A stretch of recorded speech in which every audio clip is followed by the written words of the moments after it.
আল্লাহ নবীর খলিফা টুকরা সাহাবী হযরত জাবির ইবনে আব্দুল্লাহ আনসারী রাদিয়াল্লাহু তাআলা আনহু আল্লাহ নবীকে প্রশ্ন করেছিলেন, ইয়া রাসূলুল্লাহ, ইয়া হাবিবাল্লাহ, আল্লাহ পাক সর্বপ্রথমে কোন জিনিসটাকে বানিয়েছিলেন?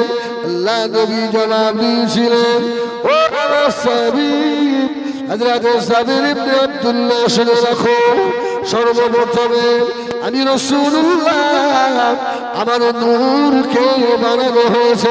বলুন সুবহানাল্লাহ। সর্বপ্রথম কি বানিয়েছে?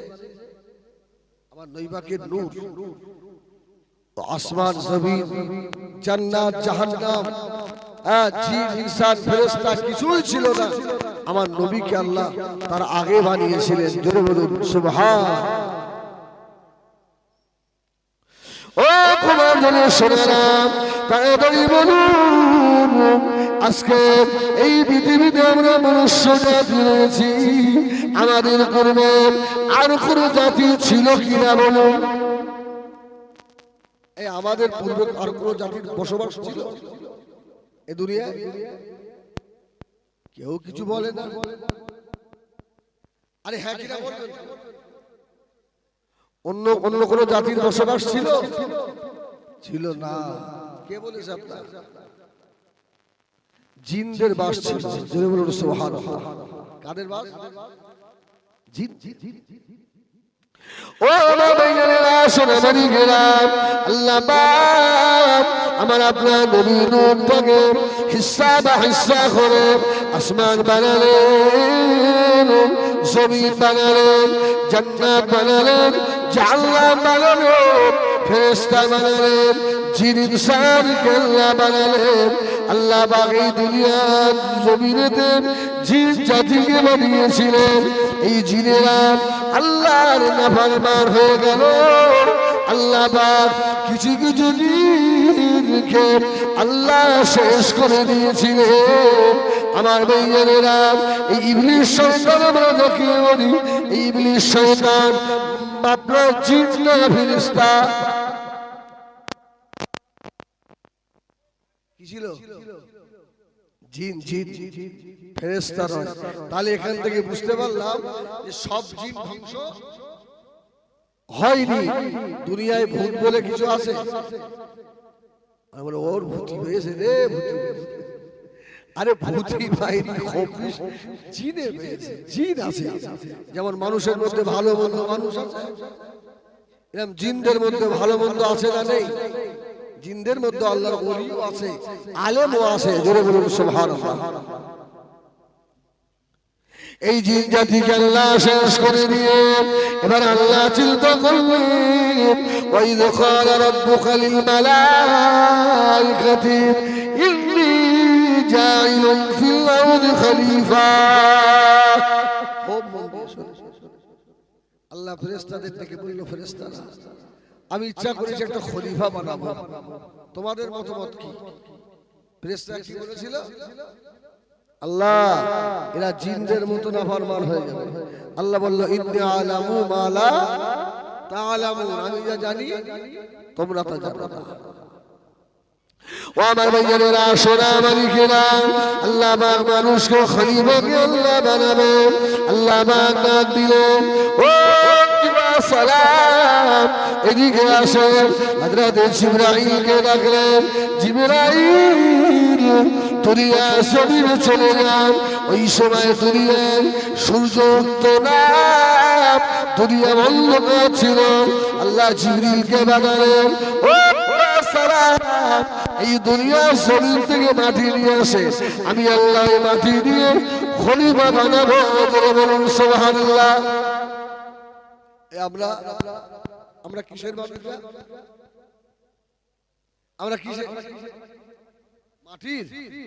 আরে শুধু মাটির নয়, আমরা মাটির নয়, মাটিকে আদম আলাইহিস সালাম, আমরা মাটির নির্যাস। জোরে বলুন সুবহানাল্লাহ। এই মানুষকে কি শুধু মাটি দিয়ে বানানো হয়েছে? যারা তরিকাপন্থী মানুষ তারা বুঝবেন আমার কথা। শুধু মাটি নয়, আব, আতশ, খাক, বাত, আগুন পানি হাওয়া মাটি, জোরে বলুন সুবহানাল্লাহ। এই জন্য আমাদের শরীরে শীত আছে না, এই গরম আছে না, হ্যাঁ, যখন রাগ হয়ে যায় শরীরে আগুন হয়ে যায় না, যায় না? আল্লাহু আকবার। এই জন্য শুধু মাটির মানুষ নয়, হ্যাঁ, মাটি পানি আগুন হাওয়া এই চারটে মিক্সড করে আল্লাহ মনুষ্যকে জাতিকে আদমকে বানিয়েছিলেন, জোরে বলুন সুবহানাল্লাহ। আল্লাহ পাকের ফেরেশতা জিবরিল আমিন আলাইহিস সালাম দুনিয়া জমিনে চলেন, মাটি তুলে নেবেন। ওই সময় জমিন কাঁদতে লাগলো, ও সালাম, আপনি যে আমাকে নিয়ে যাবেন, আল্লাহ পাক এই মাটি দিয়ে খলিফা বানাবেন, বনি আদম তৈরি করবেন। এরা জিন জাতিদের মতো আল্লাহ পাকের নাফরমান হয়ে যাবে। এই নাফরমানি করার কারণে আল্লাহ ওদেরকে জাহান্নামে ঢোকাবেন। ও সালাম, আমি মাটিকে অপরাধ করলাম, আমাকে দিয়ে আদম বানাবে, আর এই আদম সন্তানকে আল্লাহ জাহান্নামে দেবে, আমি মাটি কেন জাহান্নামে যাব? যদি বলে সেদিনে মাটি কি ভুল বলেছিল? ভুল বলেছিল তো ঠিকই বলেছে। দোষ তো আমার নয়, দোষ করবে আমাকে দিয়ে যাদের বানাবে তারা, আর তাদেরকে জাহান্নামে দেবে। আরে এর জন্য তো আমাকে জাহান্নামে পড়তে হবে। আচ্ছা, এইরকম হলে অসুবিধা হবে? আমি কিন্তু আতিল বাতিল কথা বলতে পারবো না। আমার সোনা জমিন এত কান্না কাঁদছে, ফেরেশতা জিবরিলের মায়া হয়ে গেল, জোরে বলুন সুবহানাল্লাহ। জিবরাইল আলাইহিস সালাম মাটি না নিয়ে ফিরে চলে গেছে। ও আমার ভাইয়েরা, সোনামণি গেলাম, আল্লাহ পাক জিজ্ঞাসা করলেন, ও জিবরাইল, মাটি কোথায় বলো? জিবরাইল সালাম বললেন, জমিনের কান্না আমি সহ্য করতে পারি না, আমি মাটি আনতে পারি না। আল্লাহ ইসরাফিলকে বানালেন, মিকাইলকে বানালেন, এরাও কাঁদতে কাঁদতে ফিরে গেল। এবার আল্লাহ সিদ্ধান্ত নিলেন, হযরত আজরাইল আলাইহিস সালামকে পাঠাবো। কেননা আজরাইলের মনে বেশি দয়া আছে না বেশি কঠোর? এই মায়া কম না বেশি? কম না? যদি মায়া কম না হয়, বাপ মায়ের কাছ থেকে সন্তানকে নিয়ে যেতে পারে? আল্লাহ বলছে, জমিন দাঁড়া, এবার আমার জমজুদকে পাঠাচ্ছে, আজরাইলকে পাঠাচ্ছে। আজরাইল যে জমিনে এসেছে, জমিন আমার কাছে, আজরাইল আমাকে নিয়ে যেওনি, আজরাইল আমাকে। আজরাইল সালাম বলেছিল, তোকে যে আল্লাহ বানিয়েছে, ওই আল্লাহ আমাকেও বানিয়েছে, জোরে বলুন সুবহানাল্লাহ। আমার আল্লাহর হুকুম, আর উপায় আছে? জিবরাইল আজরাইল জমিনের উপর একটা থাবা মারলেন, হাদিস পাকে এসেছে, এক থাবায় 40 মণ মাটি উঠেছে, জোরে বলুন সুবহানাল্লাহ। এই এখনো কিন্তু নবীর নূর আছে না নেই? আরে আদমের সৃষ্টি করার 14,000 বছর পূর্বে আমার নবীর নূরকে আল্লাহ বানিয়েছিলেন, জোরে বলুন সুবহানাল্লাহ। এখনো নবীর আগমন শুরু হয়নি। আমার ভাইয়েরা, সোনা মানিকেরা, ও কোরআনের বাইরা, কান খায়া করে শোনো, আজকে আমরা ভারতের মানুষ, এই ভারতবর্ষের জমিন 100% খাঁটি বাবা। এই ভারতের জমিনে মাটি আমাদের শরীরে রয়েছে, জোরে বলুন সুবহানাল্লাহ। আল্লাহ পাক এই ভারতের মাটি দিয়ে আল্লাহ পাক বনি আদমের পিঠকে আল্লাহ বানিয়েছিলেন। ও ক্ষমার জন্য সোনারা, তাড়াতাড়ি বলুন, মেয়েদের বাচ্চা থাকে কোথায়?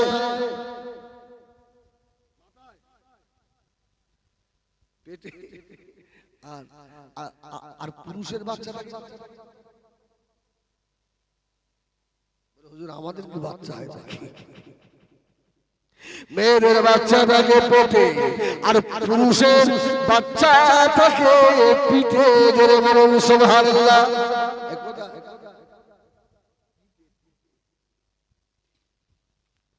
আল্লাহ পাক পিঠ বানালেন ভারতের মাটি দিয়ে। নবী আদম আলাইহিস সালামের মাথাকে বানালেন মক্কা শরীফের মাটি দিয়ে। জোরে বলুন সুবহানাল্লাহ। নবী আদম আলাইহিস সালামের মুখমণ্ডল আল্লাহ বানালেন মদিনা শরীফের মাটি দিয়ে। জোরে বলুন সুবহানাল্লাহ। আল্লাহ বনি আদমের পেটকে আল্লাহ বানালেন ইরাকের মাটি দিয়ে, যে মাটিতে আল্লাহ নবী হযরত বড় পীর শুয়ে আছে। জোরে বলুন সুবহান। আরো দেশের মাটি ছিল। এই জন্য পৃথিবীতে দেখবেন এক এক দেশের মানুষের গায়ের কালার এক এক ধরনের নয়। আফ্রিকার মানুষ খুব সাদা, নাকি খুব সাদা, খুব কালো। আবার সৌদির মানুষ, আমেরিকার মানুষ হাঁসের ডিমের মতো সাদা, ঠিক কিনা? তবে এই যে সাদা গোছের মানুষ যারা, আমরা তো হসপাকে গেছি, দেখেছি ওই সাদাদের গা দিয়ে একটা ভটকা ভটকা গ্যাস বার হয়। এই কালো মানুষের গা ঠান্ডা হয় না, মনে হয়? আল্লাহ পাকের কোরআনের অক্ষরগুলো কিসের, কালো না সাদা? সুবহানাল্লাহ। এই কাবা শরীফের রং কালো না সাদা? নবীর আশিক বেলালের গায়ের রং কালো না সাদা? সুবহানাল্লাহ, সুবহানাল্লাহ। এই জন্য কালোর একটা মর্যাদা আলাদা আছে, ঠিক কিনা? কিন্তু আমাদের এই সমাজে এই কালোদের দাম আছে। এখন শুধু পরিষ্কার করছে। সেই মালাবক্সর কথা মনে পড়ে গেল। দোস্ত, চোরা ঘুষি কেমন খাচ্ছ? আল্লাহু আকবার। লোকটাকে আল্লাহ এখনো হায়াতে রেখেছে, দোয়া করি আল্লাহ তার হায়াত আরো বাড়িয়ে দেন। আল্লাহুম্মা আমিন। হ্যাঁ, এখনো বাস করছে। হ্যাঁ, আমার ভাইয়েরা, সোনা মালিকেরা, ও জওয়ানেরা, আল্লাহ তোমায় সবকে বানালেন। আমি টাস করে করে চলে যাচ্ছি বাবা। নবী আদমকে আল্লাহ নিজে হাতে বানিয়ে রাখলেন। একদিন ইবলিস শয়তান বলল, আমি একবার বনি আদমের শরীরের ভিতরে প্রবেশ করব। এর আগে আল্লাহ এই আজাজিল ইবলিসকে মুআল্লিমুল মালায়েকা করেছিল না করেনি? এই ইবলিস একদিন জমিনে সিজদা করেছে। तमाम পৃথিবীতে ইবলিসের সিজদা আছে না নেই? আছে না নেই? ওইজন্য এক দল আছে সারা দিনে একবার সিজদা করে, এরা নামাজ পড়ে না। এরা এক পীরের মুরিদ, ভণ্ড পীর। ওদের জিজ্ঞেস করে, এই নামাজ পড়ো না কেন? ওরা কোথায় সিজদা দেব? সব জায়গায় তো ইবলিস সিজদা দিয়ে নাপাক করে ফেলেছে। কত বড় ইবলিস, ইয়েও কত বড় ইবলিস। বলে সিজদা দেব কোথায়? সব তো ইবলিস দিয়ে ফেলেছে। ইবলিস সিজদা দিয়ে দেখছে জমিনে একটা লেখা উঠেছে। কি লেখা? যে আল্লাহর একজন বান্দা এমন হবে যে আল্লাহকে খুশি করবে, বহুত ইবাদত করবে, কিন্তু আল্লাহর একটা হুকুম অমান্য করার জন্য সে বেঈমান কাফের হবে। ইবলিস শয়তান তখন দেখে বলেছিল, ওই মানুষটাকে যদি আমি পেতাম তো পিটিয়ে সাইজ করে ফেলতাম। ও তো জানে না ও সেই মালও নিজেই। ধরে বলুন সুবহানাল্লাহ। সাত আসমানের যত ফেরেশতা সবার উস্তাদ আজাজিল ইবলিস। বনি আদমকে আল্লাহ পাক বানালেন। আমাদের আদি পিতা আদমের স্ট্রাকচারটাকে আল্লাহ বানিয়ে রেখেছে। ওই সময় ইবলিস আল্লাহ নবী আদম আলাইহিস সালামের নাকের মধ্যে দিয়ে প্রবেশ করলেন। ও সোনামানিকেরা, তাড়াতাড়ি বলুন, মানুষের কোন জায়গার চুল আগে পাকে?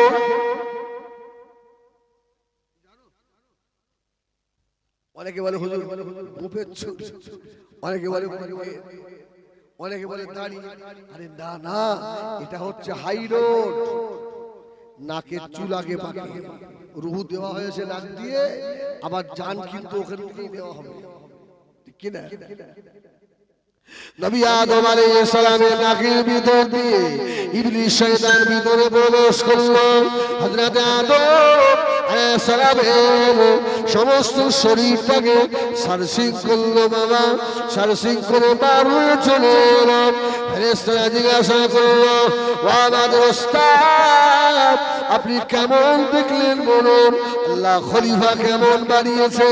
ইবলিস শয়তান বলেছিলেন, আল্লাহ খুব সুন্দর করে বানিয়েছে বাবা, তবে বনি আদমের শরীরের সব জায়গা খুললাম, বনি আদমের কলবে যেতে পারলাম না। আমি ওই জায়গায় দেখলাম টিপ টিপ করে একটা বাতি জ্বলছে। জোরে বলুন সুবহানাল্লাহ। আলা ওয়াহিয়াল কলব, এই কলবের মাকাম কোন দিকে? বলো বলো। আরে তোমরা তো আমার পীর আল্লামা কালিমুল্লাহ হুজুরের মুরিদ, ঠিক কিনা ভুল বলে? আমি তো আপনাদের পীর ভাই, বলুন আলহামদুলিল্লাহ। হ্যাঁ, আর সারা জীবনটা তো হুজুর আপনাদের গ্রামে এখানে এসেই তো জীবন পার করে দিলেন। আপনারা কল্প কোন দিকে জানেন না?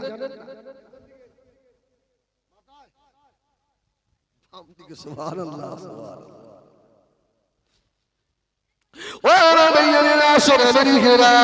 হযরত আদম আলাইহিস সালামকে আল্লাহ পাক ওইভাবে রেখে দিলেন। ইবলিস শয়তান মুক্ত লাগলো 40,000 বছর পরে আল্লাহ পাক এবার আদমের ভিতরে রূহ দেবেন। আল্লাহ আদমের রূহকে বললেন, এ আদমের রূহ আদমের শরীরের ভিতরে প্রবেশ করো। নাক দিয়ে প্রবেশ করলো, আদম আলাইহিস সালামের রূহ শরীরের ভিতরে ঢুকে গেল, কিছুটা গিয়ে পার হয়ে চলে গেল। আল্লাহ জিজ্ঞাসা করলেন, এ আদমের রূহ থাকতে পারলে না কেন? আদমের রূহ বলেছিল, আল্লাহ ওর ভিতরে এত অন্ধকার থাকা যায় না। আল্লাহ বলল, আদমের রূহ একবার উপরের দিকে তাকাও। উপরের দিকে তাকালো, উপরে লেখা আছে কালমা লা ইলাহা ইল্লাল্লাহ। জোরে জোরে বলো, লা ইলাহা।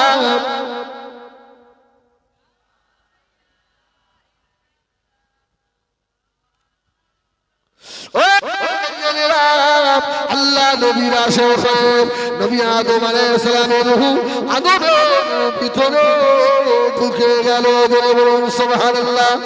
আদম আলাইহিস সালাম এতদিন ছিল শুধু টাকচার, হাত নাড়ানোর ক্ষমতা ছিল না গো, পা নাড়ানোর ক্ষমতা ছিল না গো, চোখ দিয়ে দেখার ক্ষমতা ছিল না গো। সেই রূহ ঢুকে গেল হযরত আদম এবারে হাত নাড়ছেন, পা নাড়ছেন, চোখ দুটো টিপ টিপ করে আল্লাহর কুদরত সে বলুন সুবহান। এই এবার আমার নবীর নূর ছিল কোথায়? নূরটা ঘুরে ঘুরে বেড়াচ্ছিল, বিচরণ করে। আল্লাহ আমার নবীর রাসূলের আগমন শুরু হচ্ছে, জোরে বলুন সুবহানাল্লাহ।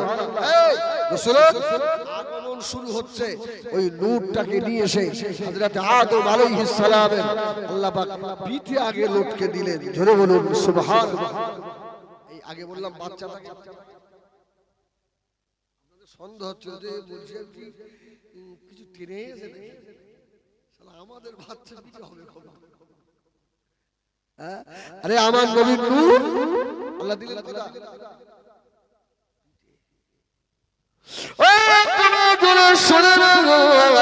আল্লাহ বাবর কোটি কোটি ফেরেশতা নবী আদম আলাইহিস সালামের পিঠের দিকে তাকিয়ে থাকলো। নবী আদম আলাইহিস সালাম জিজ্ঞাসা করলেন, রাব্বিল আলামিন আল্লাহ ওরা আমার পিঠের দিকে তাকিয়ে কেন? আল্লাহ বললেন, আমি আল্লাহ আমার হাবিবের নূরকে তোমার পিঠেতে রেখেছি, জোরে বলুন সুবহানাল্লাহ। আদম বলল, আল্লাহ আপনার হাবিবের নূর আমার পিঠে, আল্লাহ পাক কপালে দিলেন, জোরে বলুন সুবহান। সব ফেরেশতা আদম আলাইহিস সালামের দিকে হাবিবের নূর দেখছে। নবী আদম বলল, আল্লাহ এরা আমার দিকে তাকিয়ে কেন? আমার হাবিবের মুখ পিঠে নেই, এখন তোমার কপালে। জোরে বলেন সুবহানাল্লাহ। নবী আদম বলছে, আল্লাহ আপনার হাবিব আমার কাছে থাকবে, ফেরেশতারা সব দেখবে আর আমি দেখবো না। আল্লাহ এই আফসোস নিয়ে যাবো কোথায়? আল্লাহ পাক আদম আলাইহিস সালামের শাহাদাত আঙ্গুলের মাথায় দিয়ে দিলেন। জোরে বলুন, হ্যাঁ জোরে বলেন। অসুরে শুনে কষ্ট হয়ে গেল। আল্লাহ আঙ্গুলের মাথায়। আমার ভাইয়েরা সোনা মালিকেরা, আল্লাহ মাকে মারনা করলেন। আমি অনেকটা ছেড়ে ছেড়ে দিয়ে বলছি বাবা, আদম আল্লাহ পাক মায়ার তৈরি করার পরে আদমকে ডাকলেন, উসজুদু লিয়া আদম। এ আদম, আমার এই ইবলিস, এ আজিজ, আমার আদমকে কিবলা করে আমি আল্লাহ, আমাকে সাজদা করো। জোরে বলুন সুবহানাল্লাহ। অনেকে আমরা আওয়াজ করি, আল্লাহ বলল আদমকে সাজদা করো। ও শোনারা, আমরা আদমকে সাজদা করি না আল্লাহকে সাজদা করি? এই আমরা কাবাকে সাজদা করি না আল্লাহকে? হ্যাঁ, তাহলে আদমকে সাজদা নয়, সাজদা এই সাজদা আল্লাহকে, আদমকে কিবলা করে আল্লাহকে সিজদা করো। আদম ইবলিস কি বলেছিল? খালাকতানি মিন নারি ওয়া খালাকতাহু মিন তিন। আমি আগুনে, হ্যাঁ জিন কিসে? এ বাবা জিন কিসে? আগুনে। বলল আমি আগুনে আর ও মাটি। হ্যাঁ আমি হচ্ছে আগুনের শিখা উপরের দিকে করে নিচে দিয়ে যায়, ঊর্ধ্বমুখী। মানে সমাজে কিছু লোক আছে দেখবেন ফুলিয়ে ঘরে আছে না, তাই হ্যাঁ এদের মধ্যে ইবলিসের খাসলাত আছে, একটু অস করতে পারে, তাই এত তার এই জীবনে মাদ্রাসায় যায়নি, এই রকম বক্তা বাংলায় বেশ অনেক ঘুরছে। কেন বলেন? নাত বলতে পারে না? ও কাল থেকে জলসা গেলাম নদিয়া জেলায়, ধরে নাকি আমি জলসা মৌলভী সাহেবকে বললাম, তোর কপাল ভালো, কালিমুল্লাহ হুজুর দুনিয়ায় বেঁচে নেই, আর হুজুর যদি তোর পরে থাকতো না তোমার চামড়া খুলে ফেললি।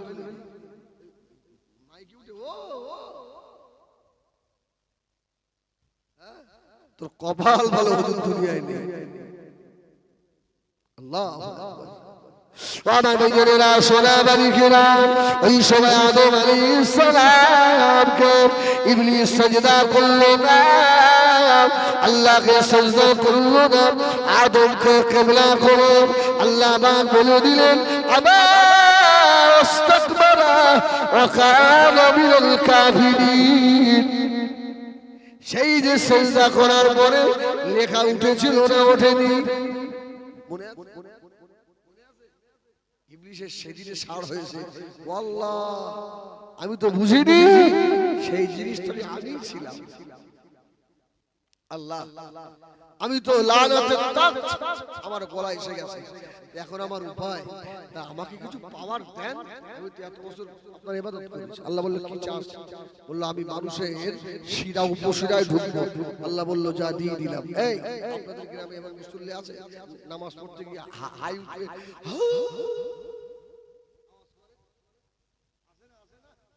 আর মুখে একটু হাত দেয় না, আর যদি বিড়ি খোর সাইড হাই তোলে কেন মনে হয় জুতো বলে মারি। আরে গু শোকা যায় তো বিড়ি খোরের মুখ শোকা যায়? আমি চিন্তা করি এদের বউ এদের তালাক দেয় না কেন? আরে এই বউ তালাক দিলে তো হবে না, ঠিক কি না? শরীয়তে যদি এই নিয়ম থাকতো বলে বউগুলো এদের তালাক দিয়ে সব চলে যেত। এই জন্য রাসূল বলেছেন নামাজে যাবে মুখটা ভালো করে ধুয়ে যেও। অনেক মুসল্লি আছে দেখবে বিড়ি করে পাশে নামাজ পড়বে, সুবহানাল্লাহ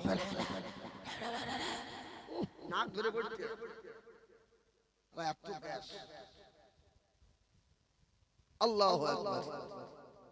এই জন্য বলা হয়েছে নামাজের মধ্যে হাই উঠলে মুখে হাত দিতে হবে না, হবে না? হবে না?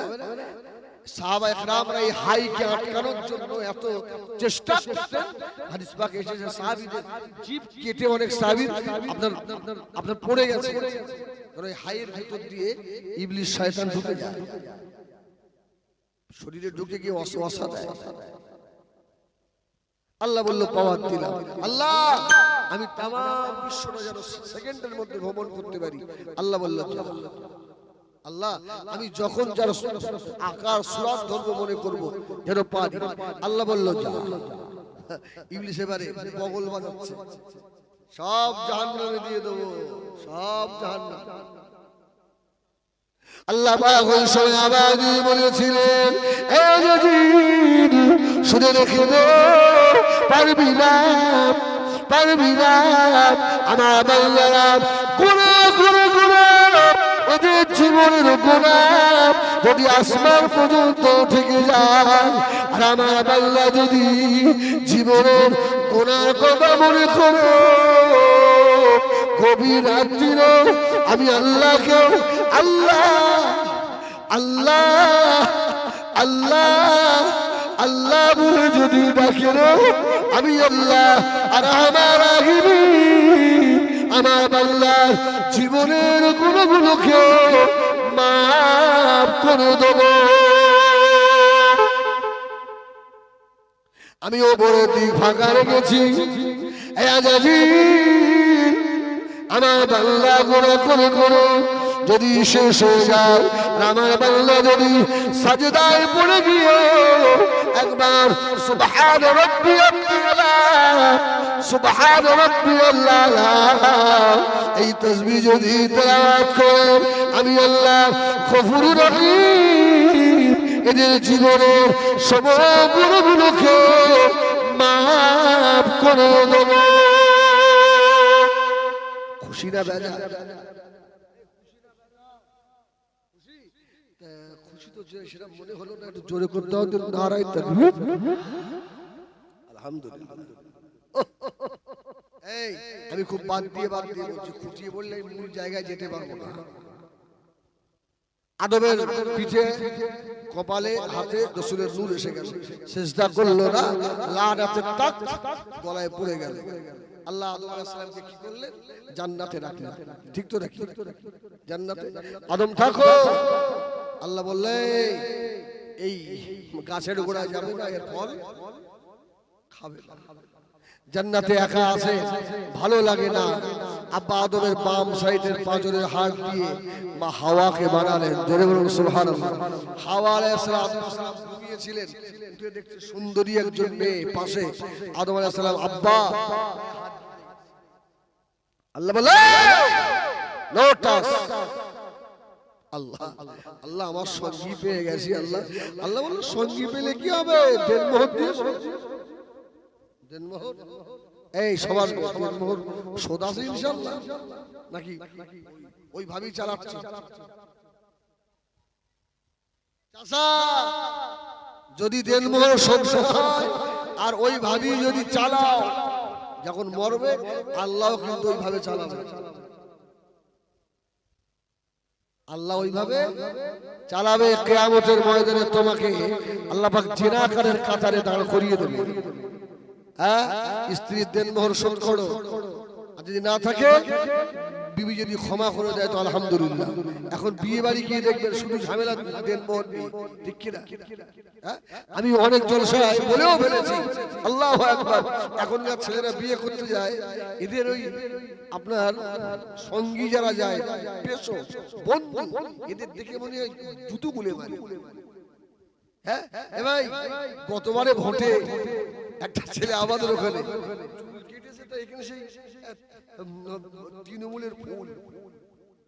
এখন আল্লাহর কি নাম, আমি রাস্তা দিয়ে গাড়ি নিয়ে আসছি, তো গাড়িতে বসেই পানের দোকানে পান দিচ্ছি, আর অত বুঝতে পারেন হুজুরের গাড়ি সামনে এসে গেছে, দৌড়চ্ছে, বলে শয়তান এদিকে আয়। সেই থেকে এখনো আমার সামনে আসে।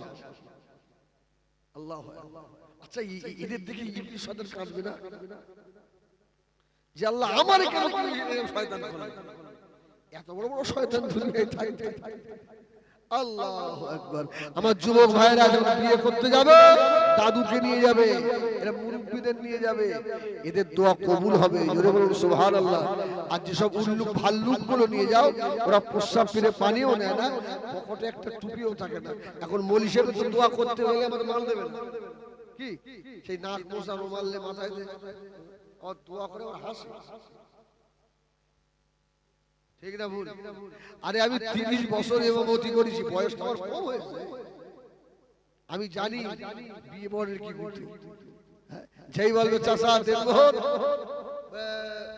কি বুদ্ধিমান হুজুর 500 টাকা করে দাও, কিছু হবে না বাপ, 3.5 ভরি রূপোর দাম দিতে হবে। করছি কে বলেছে? আমার আব্বার মেয়েতে 102 টাকা। আরে ওর বাপের যখন আস্তাগফিরুল্লাহ রাব্বি। আমি আপনারা হাসবেন এই উদ্দেশ্যে আমি বলি, আল্লাহ আমাকে মাফ করে। আমার সোনা দেনমোহর যতদিন তোমার দেওয়ার ক্ষমতা না হবে, এই যুবকরা বিয়ে করো না। দেনমোহর নগদ দিয়ে বিয়ে করে নিয়ে আসবে। এই বিয়ের মজা আলাদা। হ্যাঁ, এই বিয়ের মজা আলাদা। আল্লাহ মাফ করেন। আল্লাহ বললে আদম দেনমোহর দিয়েছো? আদম বলল আল্লাহ আমি কি দিয়ে দেবো, আমার তো কিছু নেই। আল্লাহ বলল আমার হাবিবের উপরে 20 বার দরুদ পড়ে দে। জোরে বলুন সুবহানাল্লাহ। যা আমার হাবিবের উপরে 20 বার দরুদ শরীফ পড়ে দে, আমি মাফ করে দেব। মাফ হয়ে গেল। এই এবার তো ইবলিস শয়তান সুযোগে ঘুরছে আদমকে জান্নাত থেকে কি করে বার করা যায়। আমার ভাইয়েরা সোনা বাড়ি খেলাম ও খোলাজুল জানেরা, ইবলিস শয়তান বড় জামাল দিল, মাথায় টুপি দিল, হাতে তসবিহ দিয়ে জান্নাতের গেটের কাছে গিয়ে দাঁড়িয়ে দাঁড়িয়ে কাঁদতেছে। ভণ্ড সুরাত ধরেছে। আমাদের মতো আমাদের ভিতরে এইরকম ভণ্ডর আবির্ভাব হয় না, হয় না? এই জোরে বলো আসে না, আসে না? বড় হাতে লাঠি, হ্যাঁ গলায় মালা ভর্তি ঝোলা কাঁদেলে, হ্যাঁ বাবা এসো কোথা থেকে? খাজার দরবারের খাদেম। আর ও ঠিক লক্ষ্য করে ঢোকে কোন বাড়ি পুরুষ মানুষ বাড়ি নেই। ঢুকে বলল মা আমার বাড়িতে বিপদ ঢুকবে। বলে দিলে আজগবি একটা কথা, শয়তান শয়তান বড় জামা গায়ে দিয়ে। এই আপনাদের অসুবিধা হচ্ছে? আমার হজে অসুবিধা আছে? এবার যদি অসুবিধা তো বল ভাই, তাহলে আমি সাবজেক্ট খুলে দেই। বলুন আলহামদুলিল্লাহ। এই বলুন আলহামদুলিল্লাহ। আজকে আপনাদের সঙ্গে আমি মন খুলে কিছু বলবো। কেন? এটা আমার পীরের গ্রাম। ধরে বলুন সুবহানাল্লাহ। এটা পীর কালিমুল্লাহ হুজুরের গ্রাম। এই গ্রামের দাম আছে রে ভাই। হ্যাঁ, সারা বাংলার লোক জানে একটা কুমারজল বলে গ্রাম আছে। হ্যাঁ, আল্লাহু আকবার। ইবলিস শয়তান কাঁদতে লাগলো। জান্নাতের দরজা খোলায় গিয়ে ওই জান্নাতের ভিতরে ছিল ময়ূর। ময়ূরের নজর পড়ে গেল। ইবলিসের কান্না দেখে বলল বাপ আপনি কেন কাঁদেন? ময়ূর ওই সময় জিজ্ঞাসা করল। ইবলিস বলেছিল আমি আদমকে বড় ভালোবাসি, একটু আদমের সঙ্গে দেখা করব, আমাকে একটু সাহায্য করুন। ময়ূর বলল আমি পারবো না, তারা আমার বন্ধুকে পাঠাচ্ছি। ভিতরে ঢুকে সাপকে বলল সাপ বার হয়ে আয়।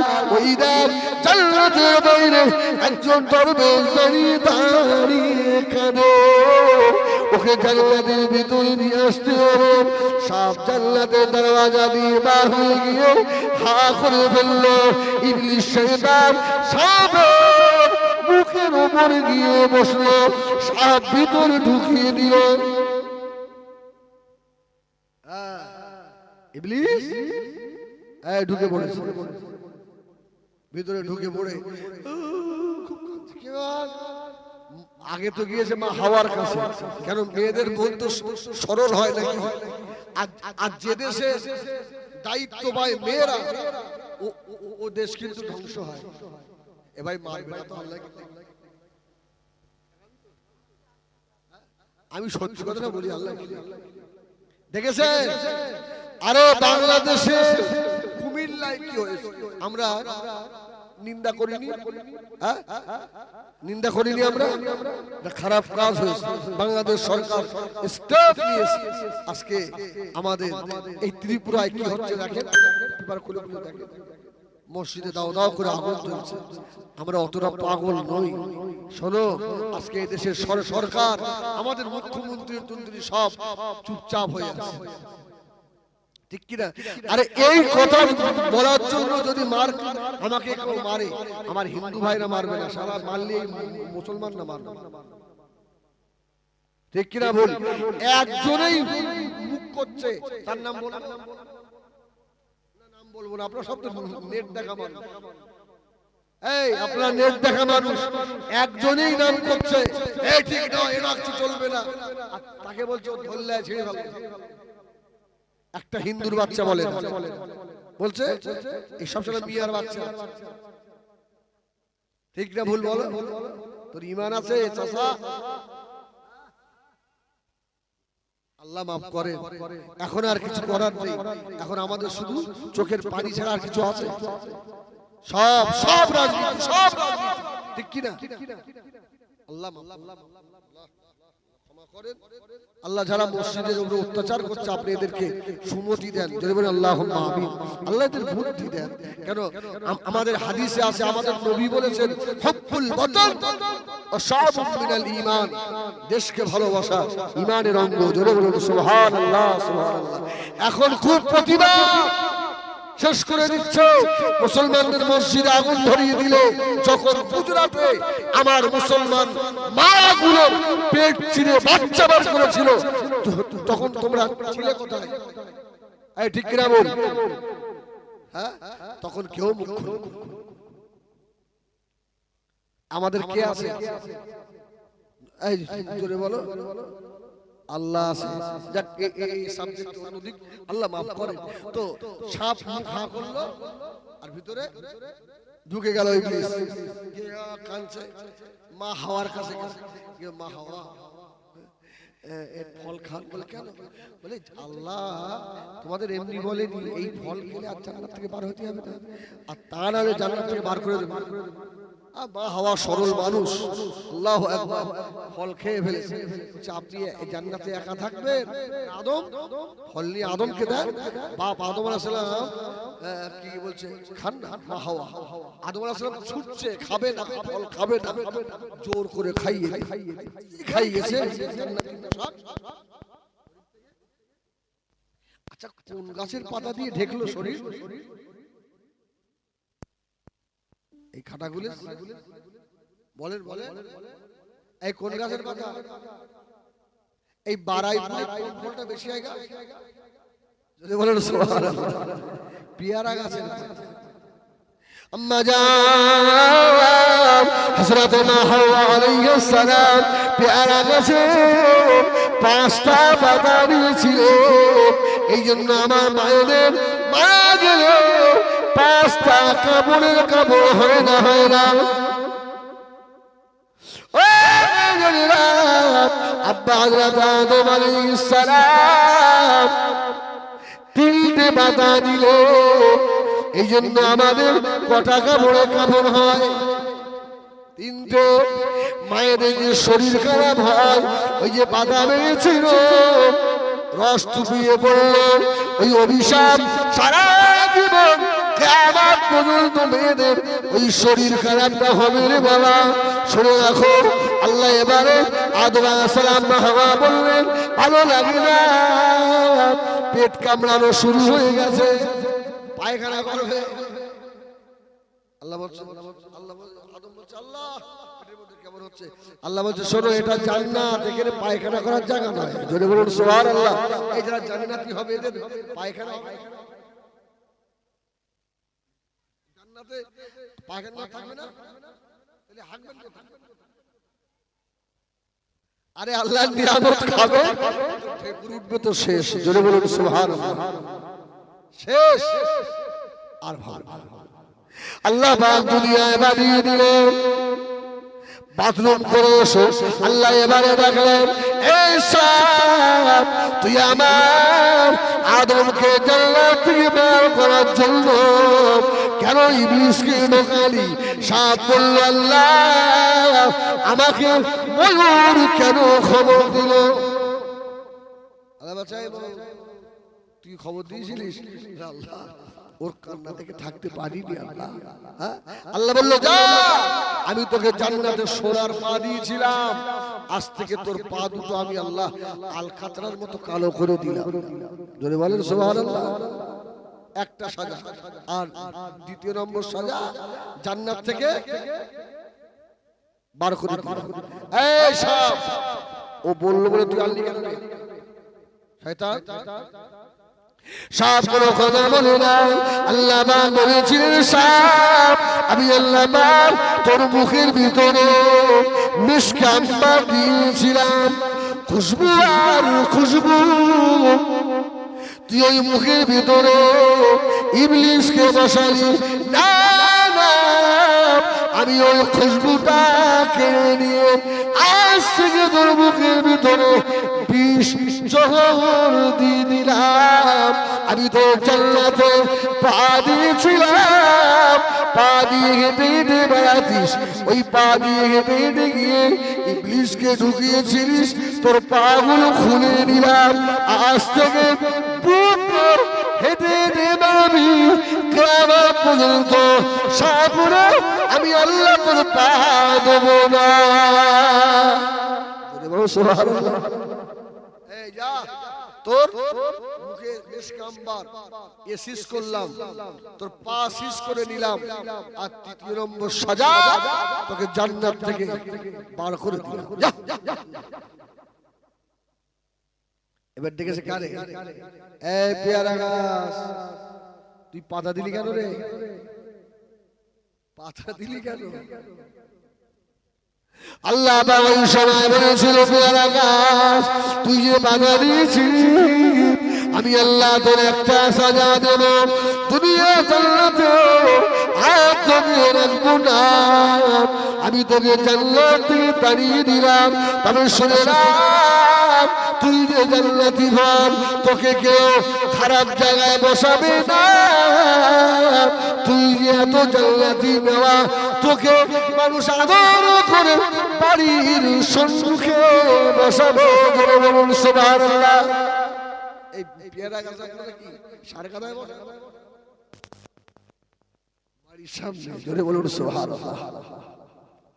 আল্লাহ পাক নবী আদম মা হাওয়াকে বানালেন, 350 বছর কাঁদলেন, রব্বানা যালামনা আনফুসানা ওয়া ইল্লাম তাগফির লানা ওয়া তারহামনা লানাকুনান্না মিনাল খাসিরিন। 350 বছর পরে নবী আদম আলাইহিস তাসলিম আল্লাহ পাককে বললেন, আল্লাহ আমি আদম আলাইহিস সালাম, আল্লাহ আমি আরশে যখন জান্নাতে ছিলাম, ওই সময় দেখেছি জান্নাতের আর গেটের কাছে, জান্নাতের কাছে পাতায় পাতায় সব জায়গায় হলুদের কপালে লেখা লা ইলাহা ইল্লাল্লাহ মুহাম্মাদুর রাসূলুল্লাহ। আল্লাহ আপনার নামের সঙ্গে এই মোবারক নাম কাজালিল আল্লাহ, নিশ্চয় আপনার পেয়ারা বান্দা হবে। আল্লাহ আপনার হাবিবের নামের ওসিলায় আল্লাহ ক্ষমা করে দেন। আল্লাহ হাবিবের ওসিলা করো, নবী আদম মা হাওয়াকে ক্ষমা করে দিলেন। জোরে বলুন সুবহানাল্লাহ। এই অসুবিধা নেই, বলুন আলহামদুলিল্লাহ। আলহামদুলিল্লাহ। ভাই আপনারা দুঃখ নেবেন না, আমিও বলে আফসোস করছি, আমি কোন জলসায় জীবনে আপনার পার্টির কথা আমি বলি না। আমার তো ইউটিউবে আপনারা শোনেন না, জীবনে বলেছি। আজকে আমি গাইতে আসতে আসতে আমার ড্রাইভারকে বলছিলাম, আল্লাহ যদি মৃত্যু করতো ভালো হতো, কেন এই মসজিদের আগুন জ্বালা আর সহ্য হচ্ছে। আল্লাহর কসম বলছি, জানো আপনার কলিজার ভিতরে দাও দাও করে আগুন জ্বলছে। আর কত আল্লাহ পাক আমাদের দেখাবেন, এটা আল্লাহ ছাড়া কেউ জানে না, ঠিক কিনা? আমাদের তো ক্ষমতা নেই, যে আল্লাহকে বলছেন আল্লাহ না থাকাই ভাই। আমার ভাইয়েরা সোনা বাড়িরা হযরত আদম আলাইহিস সালামের কাছে আমার নবী পাকের নূর মুবারক ছিলেন। ওই নূর সমস্ত নবী হতে হতে আল্লাহ নবী ইব্রাহিম খলিলুল্লাহ কাছে চলে গেলেন। ও ভাইয়েরা, এই পৃথিবীতে যত নবী এসেছিলেন কোন নবী দেখতে খারাপ ছিল নাকি? কোন নবী খারাপ ছিল? সব নবী দেখতে সুন্দর ছিলেন। আর একটাই কারণ, সব নবী আমার নবীর নূরের টাচ পেয়েছে। জোরে বলুন সুবহান। আমার নবীর নূরের টাচ পেয়েছে। সমাজে এক শ্রেণীর মানুষ আছে বলে নবীকে নূরুন নবী বলা যাবে না, আছে না নেই? অনেক কথা বাবা, নূরের নবী বলা যাবে না, মাটির নবী বলতে হবে, হায়াতুল নবী বলা যাবে না। এই পৃথিবীতে একটা নবী ছিলেন খুব সুন্দর, ওই নবীর নাম জানে?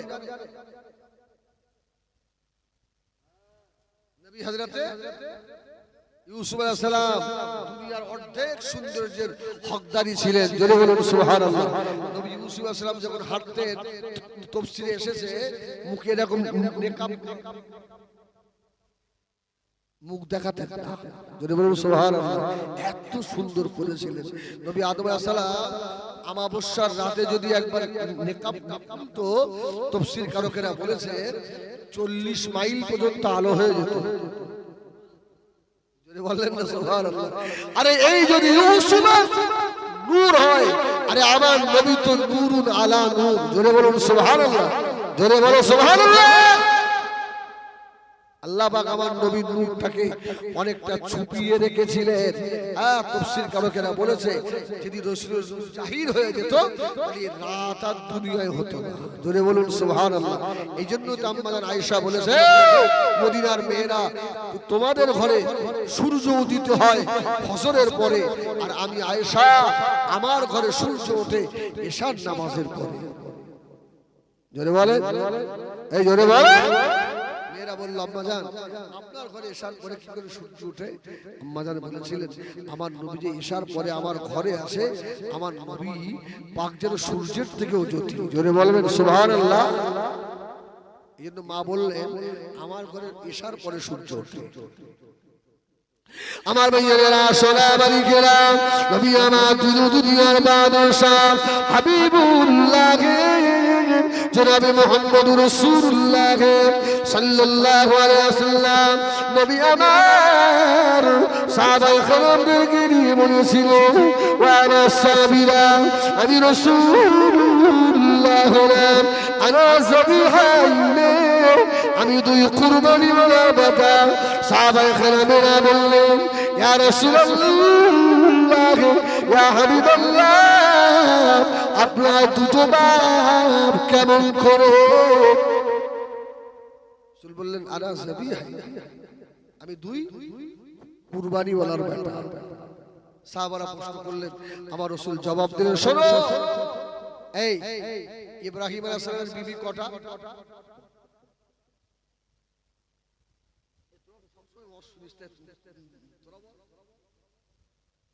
দুটো না? আম্মাজান বা হাজেরা, আম্মাজান সারা, ঠিক কি না? এই আম্মাজান সারার একটা ছেলে, নাম কি? নাম কি? ইসহাক। এই ইসহাক আসামের বংশ থেকে বনি ইসরাইল, আর ওখান থেকে ইসহাক নবীর বংশ থেকে 70,000 নবী। জোরে বলুন সুবহানাল্লাহ। আর মা হাজেরার বেটা নাম কি? ইসমাইল যাবিহুল্লাহ। জোরে বলুন সুবহান। এই বাপ বেটায় কাবা শরীফ নির্মাণ করছে। ইব্রাহিম আলাইহিস সালাম দোয়া করছে, আল্লাহ আমার এই বেটার বংশে একটা বাচ্চা দেবেন আল্লাহ, তার উপরে কেউ না হয়। আল্লাহ বললেন, ইব্রাহিম এ খলিল, আমি তোমার দোয়া কবুল করেছি, আমার ইসমাইলের বংশে আমি আল্লাহ আমার হাবিবকে পাঠাবো। এই জোরে বলো। রাসূলুল্লাহ বললেন, বাপ আমার যাকে কুরবানি দিতে নিয়ে যাওয়া হয়েছিল সেখান থেকে আল্লাহ বাঁচিয়েছিলেন। আর আমার আব্বা হযরত আব্দুল্লাহকেও নিয়ে যাওয়া হয়েছিল, জোরে বলুন সুবহানাল্লাহ, সেখান থেকেও বাঁচিয়েছিল। এজন্য আমি রাসূল বলি আনা যাবিহাই, আমি দুই কুরবানিওয়ালার বেটা। আমার ভাইয়েরা সোনা বাড়ি খেলাম, আল্লাহ নবী খলিজা টুকরা দাদু খাজা আব্দুল মুত্তালিব আমি কাবা শরীফে শুয়েছি, রাত্রির স্বপ্ন দেখলাম কে যেন এসে আমাকে বলতে লাগলো খাজা আব্দুল মুত্তালিব বাররা খরণ খরণ। আমি বলেছিলাম লা বাররা, এই বাররা আমার কি? পরের রাতে আবার স্বপ্ন দেখালেন খাজা আব্দুল মুত্তালিব বাদুনা খরণ খরণ। হুজুর বললেন লা বাদুনা, এই বাদুনা আবার কি? তৃতীয় রাত্রিরে আবার স্বপ্ন দেখালেন আব্দুল মুত্তালিব সমসাম খরণ খরণ। হুজুর বললেন সমসাম আবার কি? ওই সময় বলেছিল সমসাম একটা মিঠা বাড়ির খোয়া, এই কোয়া খরণ খরণ। হুজুর বললেন কোয়াটা কোথায়, কি করে বুঝবো? ওই সময় বলেছিল আব্দুল মুত্তালিব কোয়ার সন্ধান পাবেন, কোয়ার উপরে দেখবেন বাস পাখি উড়বে, আর কোয়া যে জায়গাটায় ওই জায়গাটায় পিঁপড়ে বাসা করবে। সুবহানাল্লাহ, খুব সুন্দর লাগবে। আমি একদম সেই আপনার গোড়া থেকে ধরেছিলাম। দেখি কতদূর যাওয়া যায়। বলুন আলহামদুলিল্লাহ। তো আব্দুল মুত্তালিব সকাল হলো, হুজুর দেখতে সত্যি জমজম সেই বাস পাখি উঠছে। নারায়ে তাকবীর, নারায়ে তাকবীর। জনাব পীর সাহেব হুজুর কিবলা আওলাদ মুজাদ্দিদুস জামান, নারায়ে তাকবীর। বলুন আলহামদুলিল্লাহ। এই আপনারা খুশি না বেজা? বলুন আলহামদুলিল্লাহ, আলহামদুলিল্লাহ। দেখেছেন হুজুর ঠিক সময় এসছে না? ঠিক সময় চলে এসছে।